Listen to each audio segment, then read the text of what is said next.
Assalamualaikum warahmatullahi wabarakatuh. Berjumpa lagi dengan saya Mariana Oktarina Sutisna, calon guru penggerak angkatan 9 dari Kabupaten Garut. Pada kesempatan ini saya akan memaparkan demonstrasi kontekstual modul 1.4 budaya positif tentang penerapan segitiga restitusi. Segitiga restitusi merupakan proses menciptakan kondisi bagi peserta didik untuk memperbaiki kesalahan mereka, sehingga mereka bisa kembali pada kelompok mereka dengan karakter yang lebih kuat. Segitiga restitusi dilakukan melalui 3 tahap, yaitu 1. Menstabilkan identitas, yang bertujuan mengubah identitas anak yang gagal karena kesalahan menjadi orang yang sukses. Juga membantu menenangkan anak dan kembali ke suasana hati sehingga penyelesaian masalah bisa dilakukan. Yang kedua yaitu validasi kesalahan. Semua tindakan manusia, baik atau buruk, memiliki tujuan tertentu dan guru harus memahami alasan siswa tersebut. Paradigma guru bergeser dari stimulus respon pada teori kontrol. Yang ketiga yaitu menanyakan keyakinan. Pada tahap ini anak dihubungkan dengan nilai yang dia percayai. Guru membantu anak untuk tetap fokus pada gambarannya dan mewujudkan mereka menjadi murid yang merdeka dan bertanggung jawab. Berikut contoh penerapan segitiga restitusi pada kasus pertama.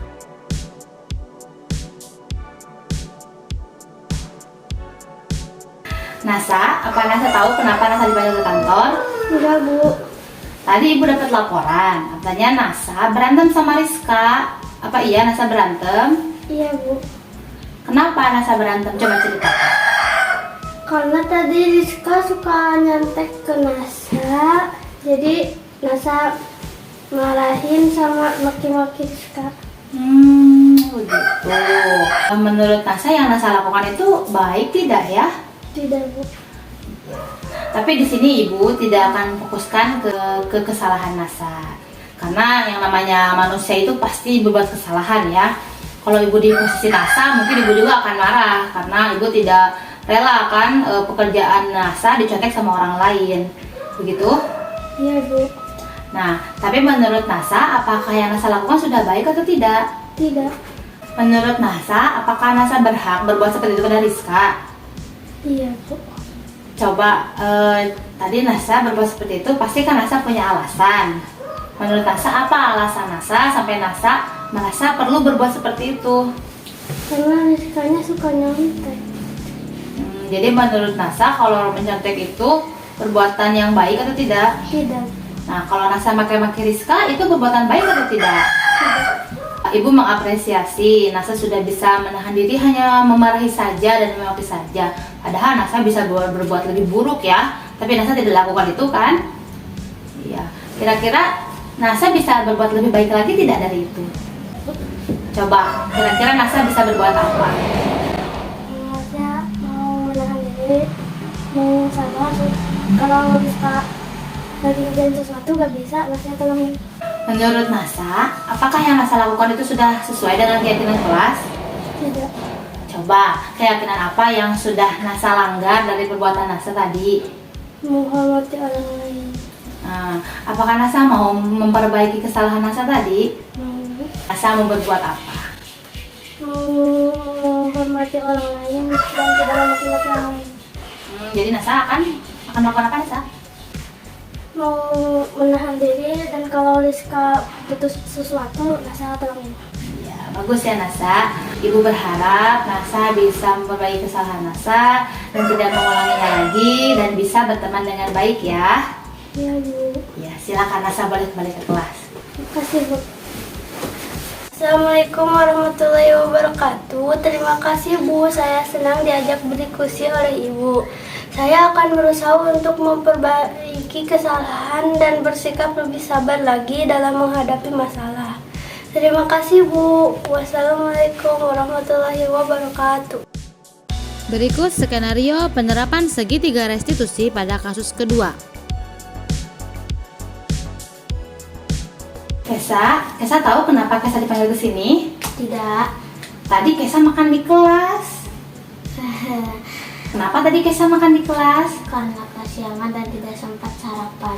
Oh, kenapa sampai tidak sempat sarapan? Karena kesiangan. Tidurnya malam. Iya. Ya, di sini Ibu tidak akan memfokuskan pada kesalahan Kesa ya.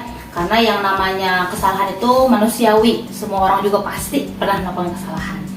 Tapi Ibu mau tahu, apakah Kesa mau memperbaiki kesalahan Kesa? Mau. Menurut Kesa, perbuatan yang Kesa lakukan itu baik tidak ya? Tidak.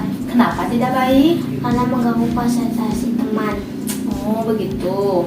Tapi pasti Kesa punya alasan kan? Karena Kesa lapar tadi ya, Kesa tidak sempat sarapan. Nah menurut Kesa, apakah Kesa bisa berbuat lebih baik dari ini? Bisa. Bagaimana? Tidak makan di kelas lagi. Kesa bisa tidak makan di kelas lagi? Iya, bisa. Menurut Kesa, apakah yang tadi Kesa lakukan itu sesuai tidak dengan keyakinan kelas? Tidak. Coba keyakinan apa yang sudah Kesa langgar? Makan di kelas, tertib di kelas.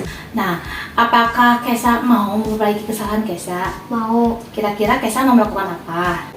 Tidak telat bangun, tidak tidur malam, bisa sarapan. Nah, coba kalau di rumah Kesa, siapa yang bisa membantu Kesa membangunkan Kesa? Nenek, Ada nenek, ada siapa lagi? abah. Ada abah. Nanti ibu koordinasi ya sama nenek sama abah agar Kesa tidurnya tidak terlalu malam. Jadi Kesa tidak akan terlambat lagi ke sekolah dan bisa sarapan dulu. Nah, baik. Bisa yang Kesa lakukan? Bisa. Ya, terima kasih Kesa. Kesa sudah mau berusaha lebih baik lagi dan Kesa sudah mau berubah untuk menjadi anak yang lebih baik. Ya, terima kasih Kesa. Silakan kembali ke kelas. Terima kasih Bu, saya senang diajak berdiskusi oleh Ibu. Saya akan berusaha untuk memperbaiki kesalahan dan lebih disiplin lagi.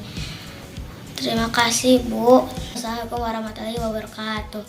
Semoga bisa menginspirasi. Terima kasih. Salam bahagia, tetap semangat. Salam guru penggerak. Wassalamualaikum warahmatullahi wabarakatuh.